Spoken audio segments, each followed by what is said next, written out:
Hello, and this video will tell us about EDBED 1012 and the first assignment. So the first assignment is on assessment, which is not just tests.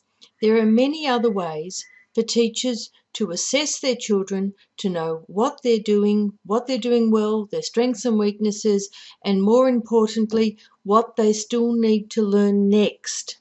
And that is the sort of assessment that we're focusing on this year. So we're going to spend a lot of time over the first, 8 weeks on this, but particularly in week 3. And of course, the assignment details are quite clear, but this little video will help clarify anything we're not sure about. So the first part of the assignment is an essay where you need to write in around about 1,000 words, all about assessment, formative and summative assessment, diagnostic assessment in particular, and how it can be used in the mathematics classroom.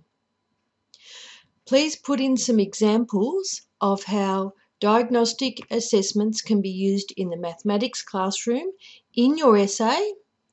It needs to be somewhere between 900 and 1,100 words long.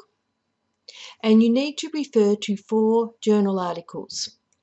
The journal articles hopefully will be a mixture of teacher journal articles and research journal articles, and we'll be using them through the semester as well.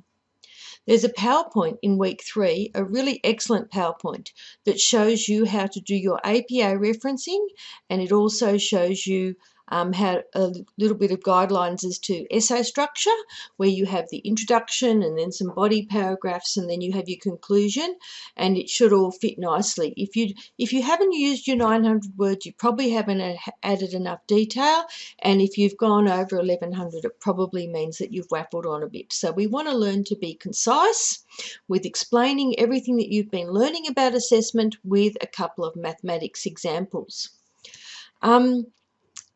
So that's all about the essay, and particularly we need to be thinking about using the journal articles. We don't want to just use our past experiences and our experiences from placement. We also want to be using research-based journal articles for both our definitions and also our examples. I recommend that you start with the journal articles and then formulate your essay. So the second part of the assignment, you'll be given a sample of students' work and you will analyse it. So this is not the sample of work that you will use for the assignment. This is the practice piece. So you'll look at the piece of work, and this is a collection of work the child has done over a period of time.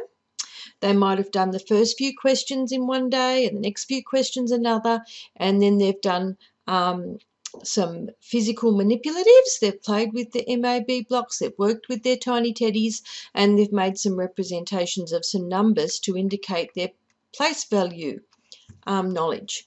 So you will, first of all, you'll print this off and you will mark on there all the strengths and weaknesses of the children, what they've done correct and what they've done not quite right, and you'll write a little note as to what they've done, what misconceptions they might have, what they've got confused, and those notes will be for the children and also for you and the parents. So once you've analysed the piece of work and recognised the students' strengths and weaknesses, you'll look through the curriculum. And it's really important that you understand the fine nature of the curriculum and some of the words that they use.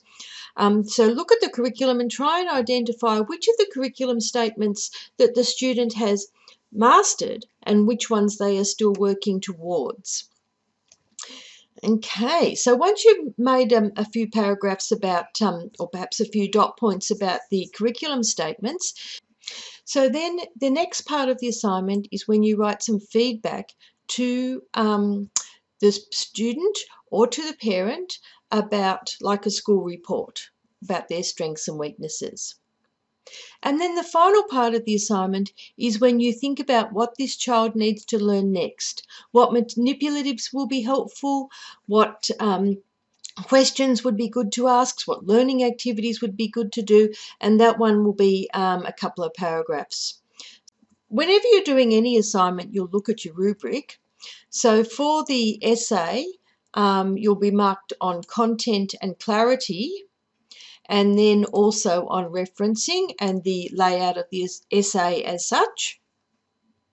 The references are really important for that one. If you get good references, then you're halfway there. For the sample of students' work, you will get marked for analysing the students' work, linking it to the curriculum, giving some feedback to the student or parents, and then the next level of learning.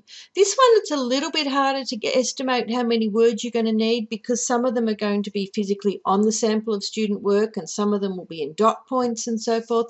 So I'm thinking a guide of around about 800 words, but that one's not quite as important to stick to worry about the word limit. If you're clear and do less words, then that's quite fine.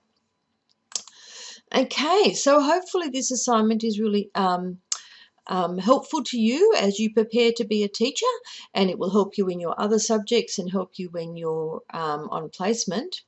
Now we're going to be concentrating on assessment in week 3, but of course we'll mention it and do examples of it all through the rest of the semester as well. So you really need to get in there and engage with the materials and come to the classes and participate, and hopefully this assignment will all fall into place and you'll be able to use all the right words and the right references really easily. So best wishes from Heather.